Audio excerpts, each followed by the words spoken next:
मुख्यमंत्री योगी आदित्यनाथ के प्रस्तावित मुरादाबाद दौरे को लेकर जिला प्रशासन और पुलिस प्रशासन पूरी तरह अलर्ट मोड में आ गया है।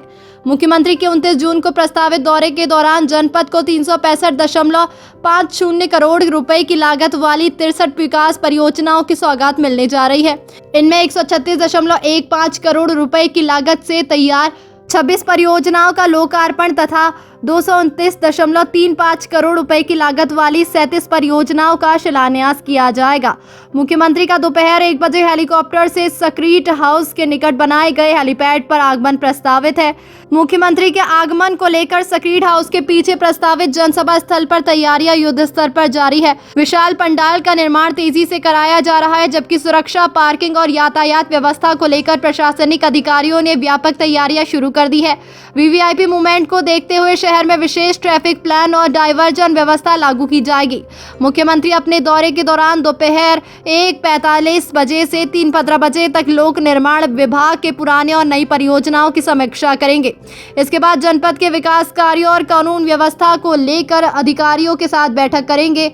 शाम 4:05 वो जनसभा स्थल पहुंचकर मुरादाबाद सदर, कुंदरकी और देहात विधानसभा क्षेत्रों की विकास परियोजनाओं का लोकार्पण और शिलान्यास करेंगे तथा जनसभा को संबोधित करेंगे। विकास परियोजनाओं में सबसे अधिक लाभ मुरादाबाद नगर विधानसभा क्षेत्र को मिलेगा, जहां 237.88 करोड़ रुपए की 24 परियोजनाएं प्रस्तावित है। वहीं कुंदरकी विधानसभा क्षेत्र में 105.74 करोड़ रुपए की 27 तथा मुरादाबाद देहात क्षेत्र में 21.88 करोड़ की 12 परियोजनाओं पर कार्य होगा। मुख्यमंत्री शाम को गुरु जम्बेश्वर यूनिवर्सिटी कैंपस का निरीक्षण करेंगे। इसके बाद वो मेजर ध्यानचंद भारतीय खेल प्रेरती खेल पार्क, श्री राम वाटिका तथा त्रिशूल भारतीय रक्षा संग्रहालय का उद्घाटन एवं निरीक्षण करेंगे। रक्षा संग्रहालय में आयोजित विशेष लाइट एंड साउंड शो तथा सैन्य अभियानों पर आधारित प्रस्तुति का भी अवलोकन करेंगे।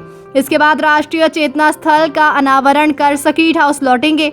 तैयारियों का जायजा लेने के लिए मंडलायुक्त अंजनेया कुमार सिंह, जिलाधिकारी डॉक्टर राजेंद्र पेंसिया, वरिष्ठ पुलिस अधीक्षक सतपाल अंतिल, नगर आयुक्त दिव्यांशु पटेल, एमडी उपाध्यक्ष अनुभव सिंह तथा मुख्य विकास अधिकारी मृणाली अविनाश जोशी सिंह ने कार्यक्रम स्थल का निरीक्षण कर अधिकारियों को आवश्यक दिशा निर्देश दिए।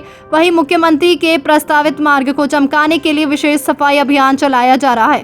प्रशासन का लक्ष्य मुख्यमंत्री के दौरे को सुरक्षित, व्यवस्थित और ऐतिहासिक बनाना है। जिलाधिकारी महोदय द्वारा अभी आज दोपहर में जो कार्यक्रम प्रस्तावित है, जिसकी संभावना जताई जा रही है, उस संबंध में हमें दिशा निर्देश दिए गए हैं और नगर निगम के द्वारा अपनी तैयारियां की जा रही हैं। जो भी संभावित हमारी परियोजनाएं हैं जिनका उद्घाटन किया जाना पिछले 1 या 2 माह से प्रस्तावित है, जो पूर्ण हो चुकी हैं, उनमें प्रमुख रूप से श्री राम वाटिका, भारतीय खेल पार्क व त्रिशूल रक्षा संग्रहालय है। ये जो कार्यक्रम अगर कंफर्म होता है या जिस तरीके के हमें दिशा निर्देश मिलते हैं, तो उस संबंध में हमारी तैयारियां पूर्ण हैं। सर